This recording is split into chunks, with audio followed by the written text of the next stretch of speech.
Hi everyone, it's Nancy Bastine.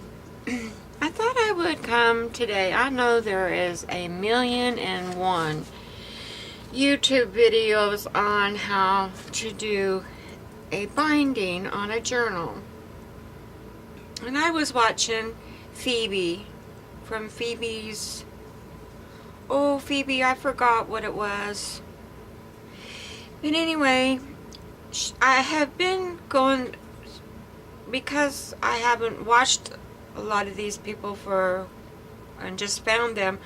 So I've been going through their YouTube videos, and I think it was quite an older one of Phoebe's where she got some Happy Mail, and in the Happy Mail was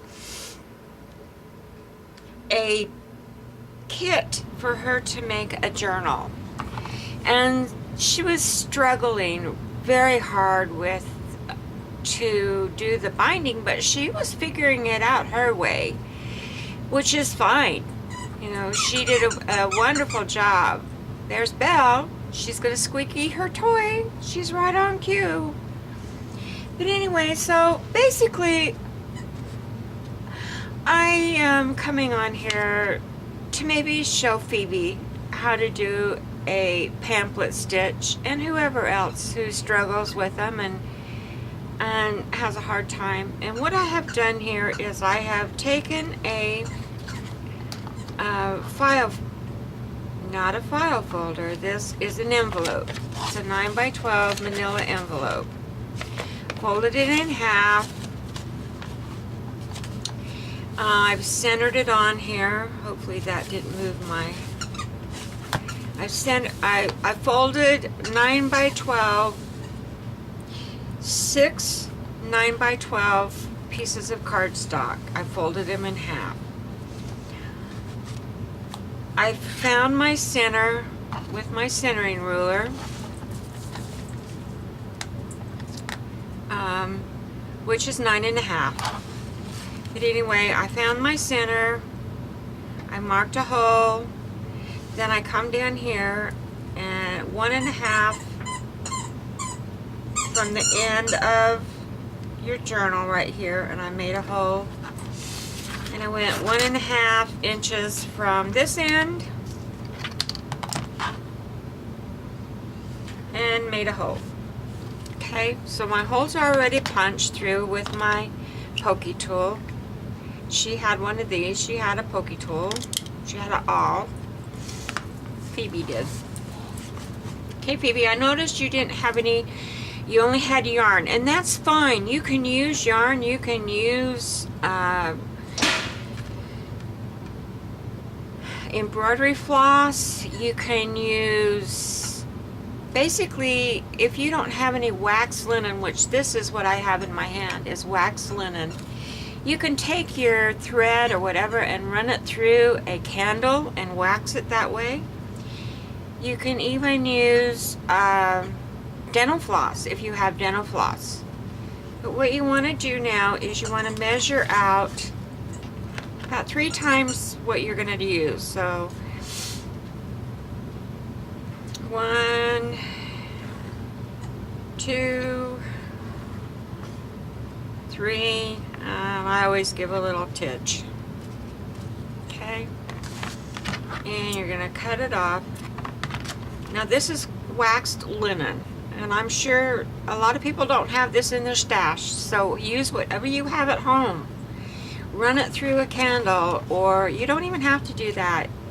Waxed linen and waxed threads are easier to bind with because they hold the knot and they hold your threads tighter. So I'm going to thread my needle, and we're going to come up through the back of the journal in the middle hole. We're going to run that through. Oh, struggle. Okay, and we're going to leave, we're not tying a knot, we're just going to leave some here, okay? And it doesn't matter which one you go in next. I'm going to go in the top hole.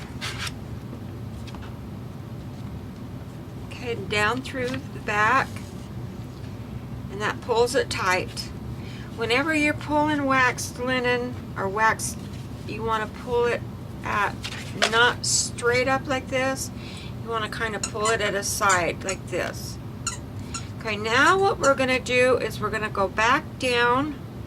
We're going to go through the bottom hole. We're going to skip the middle hole. We're going to come up through the bottom hole from the back.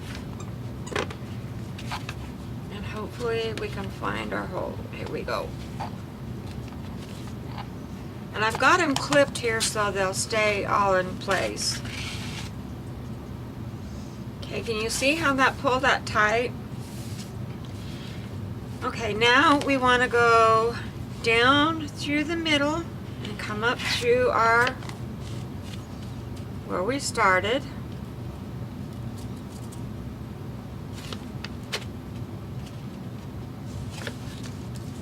We have our little tail, and our little tail is on one side of our thread. We want to come up through and try to be on the other side of our tail, what we started with. And we want to pull tight. We want to pull those threads tight so they're real taut here.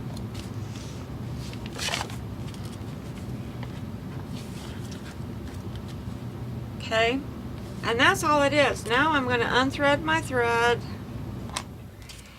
and you see I have one on each side of that thread. I'm just going to tie a knot. And because it's waxed, it'll stay. And you don't have to worry about tying a knot too tight, Phoebe. With yarn, it's really hard. Unless you can with yarn if you double it over twice when you're, okay, let me show you that again. When you're doing your first double over, if you double over once and then you double over twice, and you pull down, that'll hold your thread tighter if you're using yarn. Okay, there's my knot. And I'm just gonna trim these off. And of course I didn't need that extra. That's a waste, but can't use it on anything.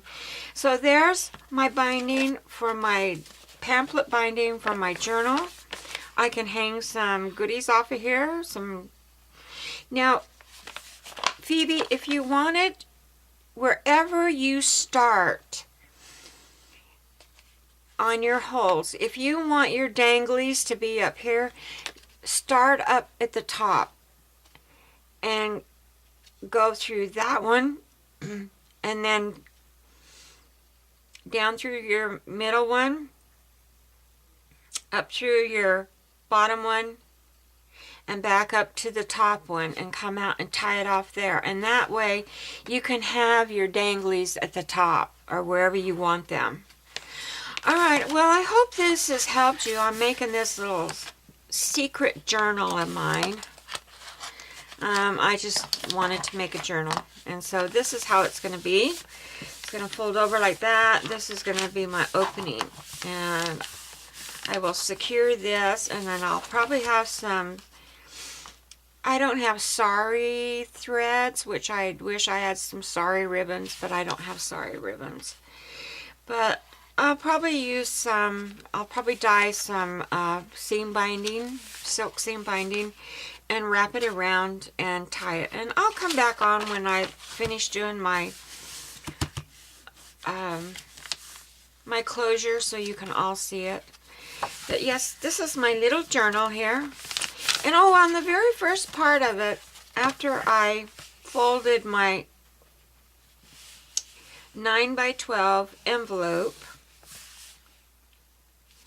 I stuck a piece of cardstock inside and folded it to where it was, the creases matched in here. And then I glued it to the back part of this. And then I have a pocket here if I want to, but it gives your outside of your journal some stability on both sides. Okay, that's all I have for today.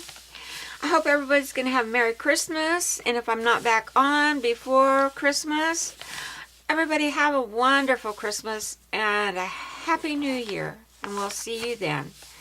Bye-bye.